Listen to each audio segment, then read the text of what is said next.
a cozy little village, nestled beside a whispering forest, lived a little girl named Aria. She was only 7, but her heart was as big as the great outdoors, and her spirit was filled with curiosity. Every sunrise painted a new adventure for her, and every rustle of leaves was a secret waiting to be discovered. One bright morning, as the sunbeams danced through the trees, Aria was playing near the edge of the woods. Suddenly, something magical caught her eye. It was a butterfly, but not just any butterfly. This one shimmered with a soft, golden glow, its wings fluttering like tiny, sun-kissed sails. Aria's heart skipped a beat. Without a second thought, she followed the enchanting creature, her small feet pattering softly on the mossy ground.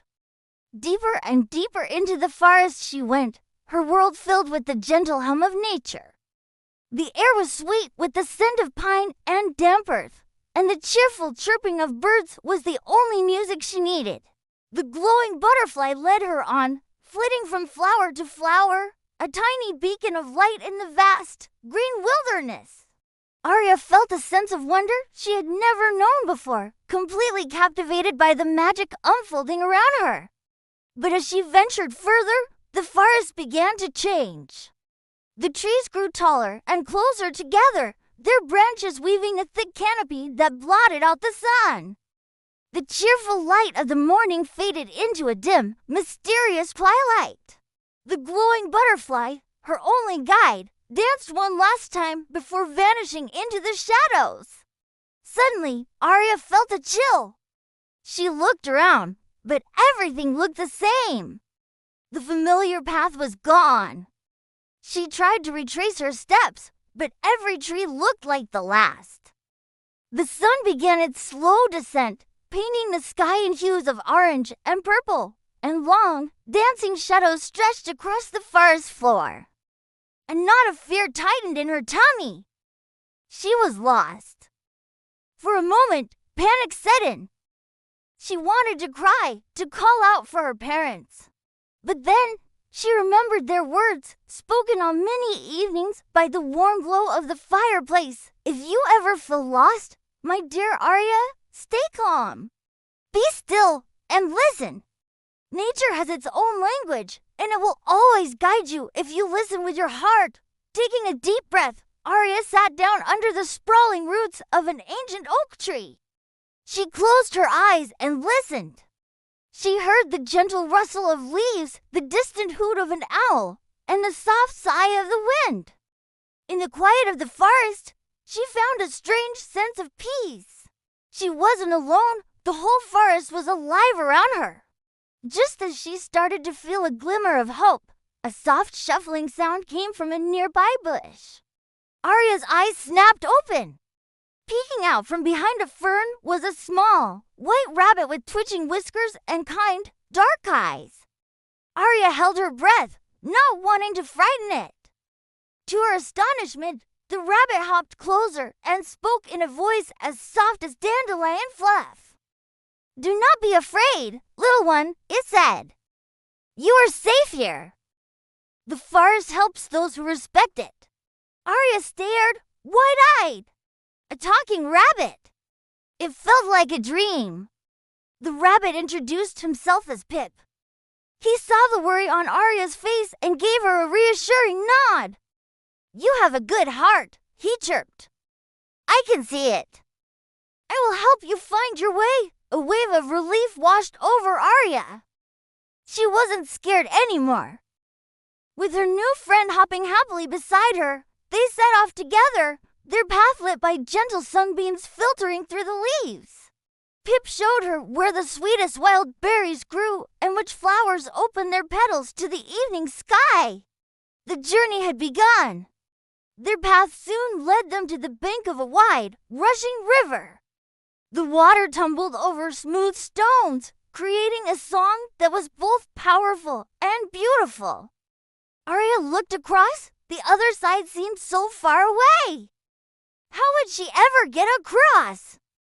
Just then, a large, furry head emerged from the trees on the other side. It was a bear, big and strong, with a coat the color of rich chocolate. Aria's first instinct was to hide behind Pip, her heart thumping in her chest. But this bear didn't look scary. It had a gentle look in its eyes and a warm, friendly smile on its face. The bear waded into the river with a soft splash. "Don't you worry, little explorer," he rumbled, his voice deep and calming like the river itself. "My name is Barnaby. I can help you cross." He lowered his broad back into the water. "Climb on.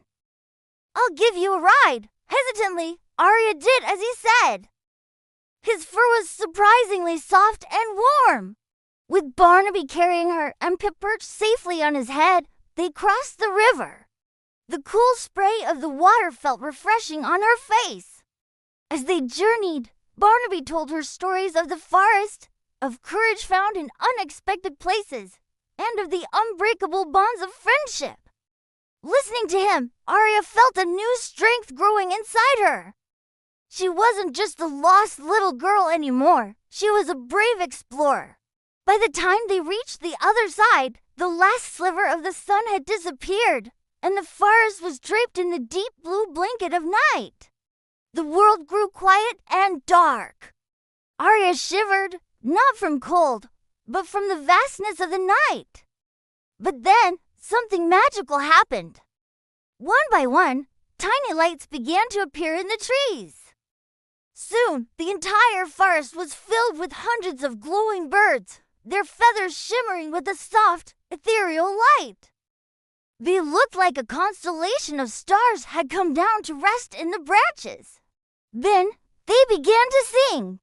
It wasn't just a simple chirp or a whistle. It was a beautiful, haunting melody that seemed to resonate deep within Aria's soul.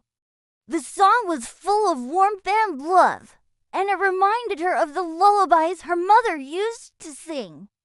It sounded like home. Pip, the wise rabbit, looked up at her with his gentle eyes. "The starlight sparrows," he whispered. "They sing the song of belonging. Their melody knows the way to every lost heart. Follow their song, Aria. It will lead you home." With hope soaring in her heart, Aria listened closely, letting the beautiful, luminous tune guide her feet through the darkened woods. The sweet melody of the starlight sparrows led them through winding paths and moonlit clearings. With every step, the song grew stronger, pulling her forward like an invisible thread. Barnaby the bear walked beside her, his steady presence a comforting reassurance, while Pip the rabbit hopped ahead, his white tail a tiny beacon in the night. Finally, they came to a clearing at the edge of the woods. Through the trees, Aria saw a familiar, twinkling light. Then another and another. It was her village. A cry of joy escaped her lips. And then she heard it a sound more beautiful than any bird song. Aria. Aria. It was her parents' voices calling her name. Tears of happiness streamed down her face. She turned to her new friends. The bear, the rabbit, and the glowing birds all seemed to smile at her. "Thank you," she whispered, her voice thick with emotion. "I'll never forget you." Barnaby gave a gentle nod, and Pip twitched his nose in a fond farewell. Aria ran. She ran faster than she had ever run before, bursting out of the forest and into the open arms of her mother and father. They hugged her tightly, their own tears mixing with hers. In that moment, safe and sound, Aria felt a love so powerful it filled the entire night sky. As she looked back at the forest one last time, she saw a familiar shimmer. The glowing butterfly, the one that had started her whole adventure, appeared from the trees.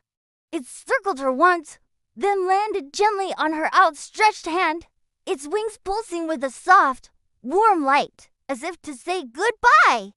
Then it flew up into the night. As Aria stood there, wrapped in her parents' embrace, the narrator's voice, warm and kind, filled the air. "Sometimes," it said, "we need to get a little lost to find out how strong we truly are." And sometimes the greatest kindness comes from the hearts of those we least expect, even the smallest, most surprising creatures in the forest.